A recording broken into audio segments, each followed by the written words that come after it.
He couldn't see how he and Petunia could get mixed up in anything that might be going on. He yawned and turned over. It couldn't affect them. How very wrong he was. Mr. Dursley might have been drifting into an uneasy sleep, but the cat on the wall outside was showing no sign of sleepiness. It was sitting as still as a statue, his eyes fixed unblinkingly on the far corner of Privet Drive. It didn't so much as quiver when a car door slammed in the next street, nor when two owls swooped overhead. In fact, it was nearly midnight before the cat moved at all. A man appeared in the corner, and the cat began. A man appeared in the corner. The cat had been watching. Appeared so suddenly and silently you'd have thought he'd just popped out of the ground. The cat's tail twitched and its eyes narrowed. Nothing like this man had ever been seen in Privet Drive. He was tall, thin, and very old. Judging by the silver of his hair and beard, which were both long enough to tuck into his belt, he was wearing long robes, a purple cloak which swept the ground, and high-heeled buckled boots. His blue eyes were light, bright, and sparkling behind the half-moon spectacles, and his nose was very long and crooked, as though it had been broken at least twice. This man's name was Albus Dumbledore.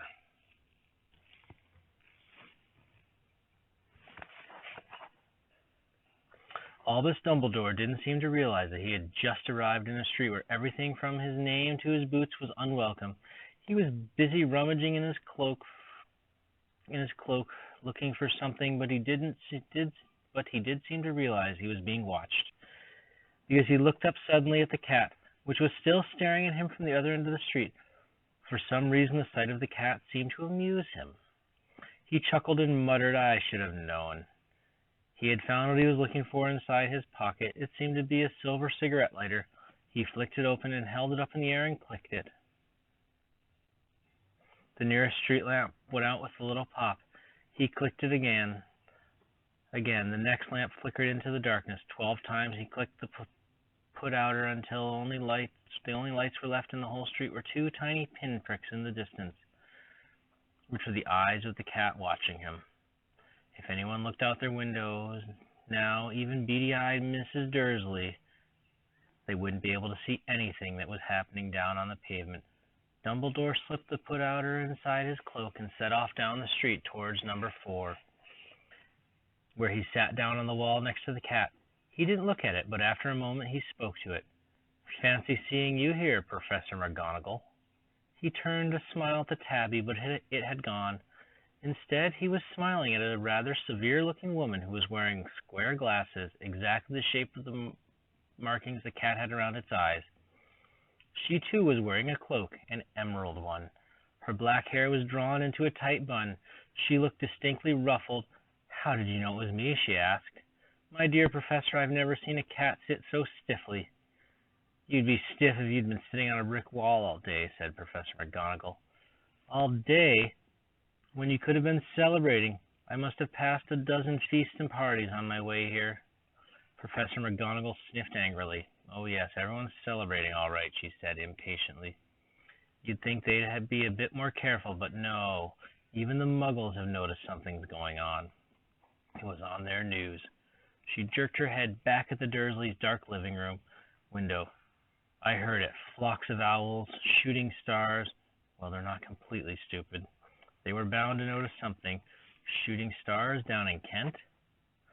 I'll bet that was what Daedalus Diggle. He never had much sense." "You can't blame them," said Dumbledore gently. "We have had precious little to celebrate over the last 11 years. "I know that," said Professor McGonagall irritably. "But that's no reason to lose our heads. People are being downright careless. Out on the streets in broad daylight, not even dressed in Muggle clothes, swapping rumors." She threw a sharp sideways glance at Dumbledore here, as though he was hoping to tell her something, but he didn't, so she went on. "A fine thing would be if, on the very day you-know-who seems to have disappeared at last, the Muggles found out about us all. I suppose He really has gone, Dumbledore.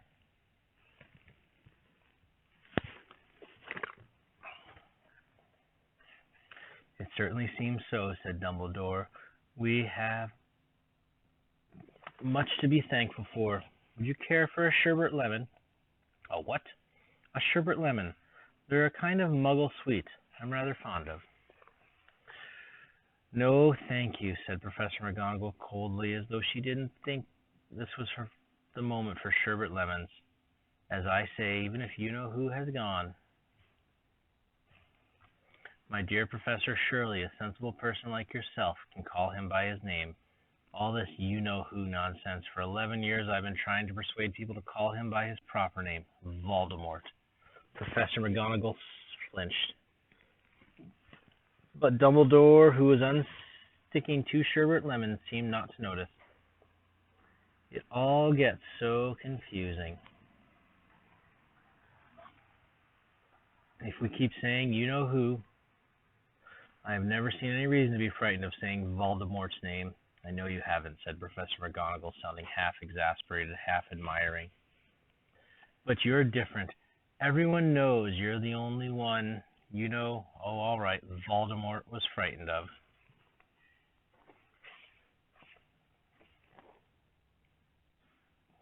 You flatter me, said Dumbledore calmly. Voldemort had powers I will never have, only because you're too, well, noble to use them. It's lucky it's dark. I haven't blushed so much since Madame Pomfrey told me she liked my new earmuffs.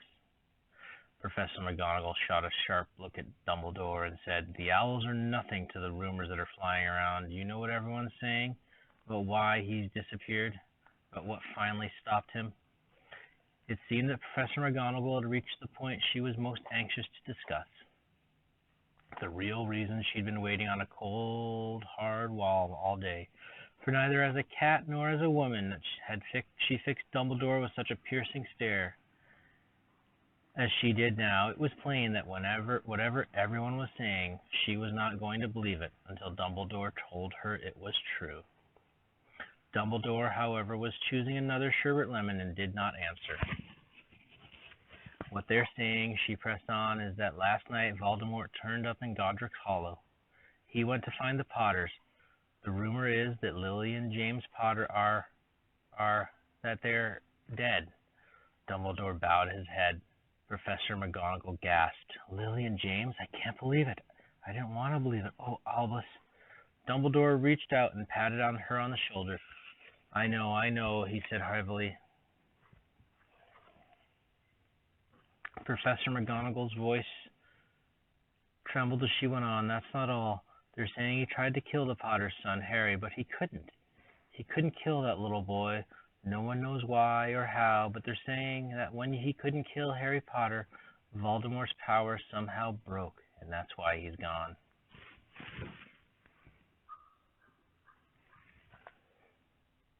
Dumbledore nodded glumly. It's true, faltered Professor McGonagall. After all he's done, all the people he's killed, he couldn't kill a little boy. It's just astounding. Of all the things to stop him, but how in the name of heaven did Harry survive? We can only guess. We may never know. Professor McGonagall pulled out a lace handkerchief and dabbed at her eyes beneath her spectacles. Dumbledore gave a great sniff as he took a golden watch from his pocket and examined it. It was a very odd watch. It had 12 hands, but no numbers. Instead, little planets were moving around the edge. It must have made sense to Dumbledore, though, because he put it back in his pocket and said, Hagrid's late. I suppose it was he who told you I'd be here, by the way. Yes, said Professor McGonagall. And I don't suppose you're going to tell me why you're here, of all places. I've come to bring Harry to his aunt and uncle. They're the only family he has left now. You can't mean the people who live here, cried Professor McGonagall.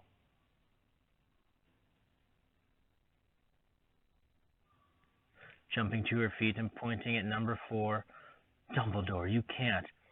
I've been watching them all day. I couldn't find two people who are less like us. And they've got this son. I saw him kicking his mother all the way up the street, screaming for sweets. Harry Potter come and live here? It's the best place for him, said Dumbledore firmly.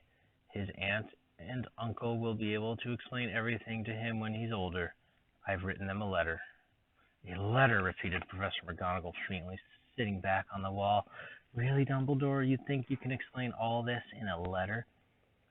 These people will never understand him. He'll be famous, a legend. I wouldn't be surprised if today was known as Harry Potter Day in the future. There will be books written about Harry. Every child in our world will know his name. Exactly, said Dumbledore, looking very seriously over the top of his half-moon glasses. It would be enough to turn any boy's head. Famous before he can walk and talk. Famous for something he won't even remember. Can't you see how much better off he'll be growing up away from all that until he's ready to take it? Professor McGonagall opened up her mouth, changed her mind, swallowed, and then said, Yes, you're right, of course. But how is the boy getting here, Dumbledore? She eyed his cloak, suddenly as though she thought he might be hiding Harry underneath it. Hagrid's bringing him. You think it wise to trust Hagrid with something as important as this? I would trust Hagrid with my life, said Dumbledore. I'm not saying his heart isn't in the right place, said Professor McGonagall grudgingly, but you can't pretend he's not careless. He does tend to... what was that? A low rumbling sound had broken the silence around them. It grew steadily louder as they looked up and down the street for some form of headlight. It swelled to a roar as they both looked up at the sky. A huge motorbike fell out of the air and landed on the road in front of them. If the motorbike was huge, it was nothing to the man sitting astride it. He was almost twice as tall as a normal man and at least 5 times as wide. He looked simply too big to be allowed, and so wild, long tangles of bushy black hair, and his beard hid most of his face.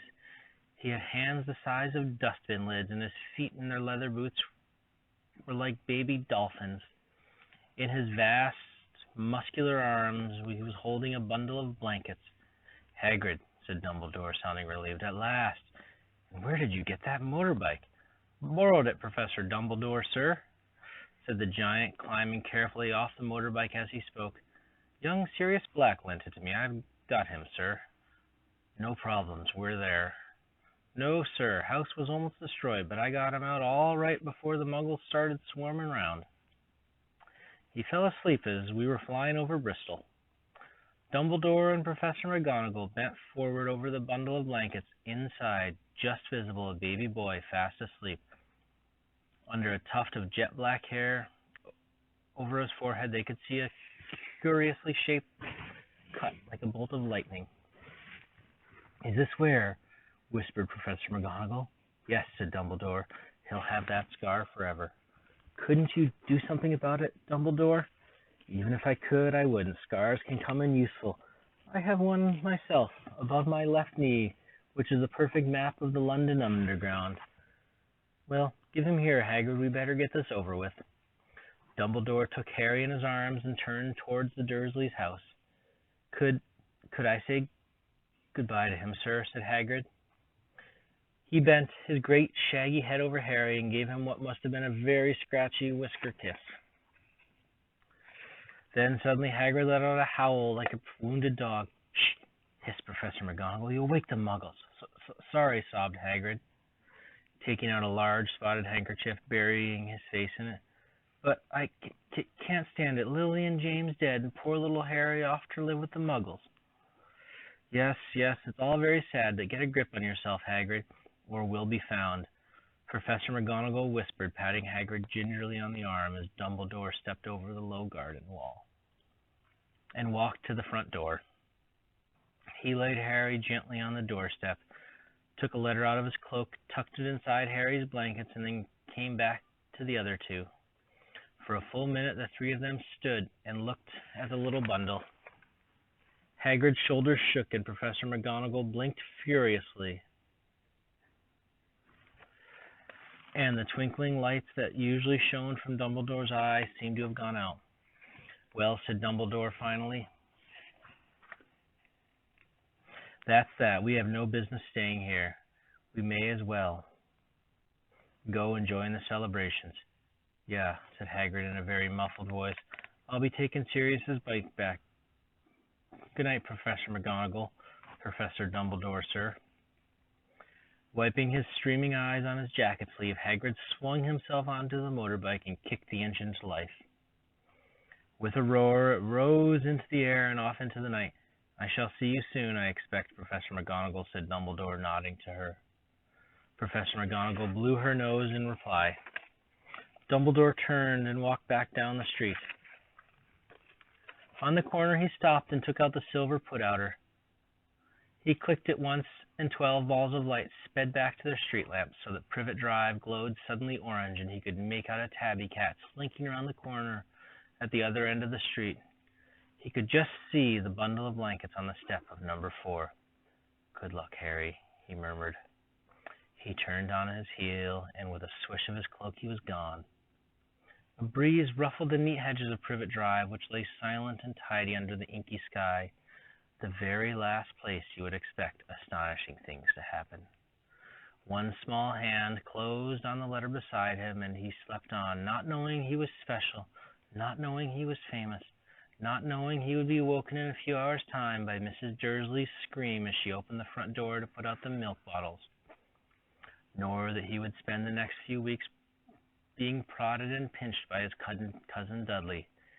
He couldn't know that at this very moment people meeting in secret all over the country were holding up their glasses and saying in hushed voices, "To Harry Potter, the boy who lived." Later I'll read to you chapter 2.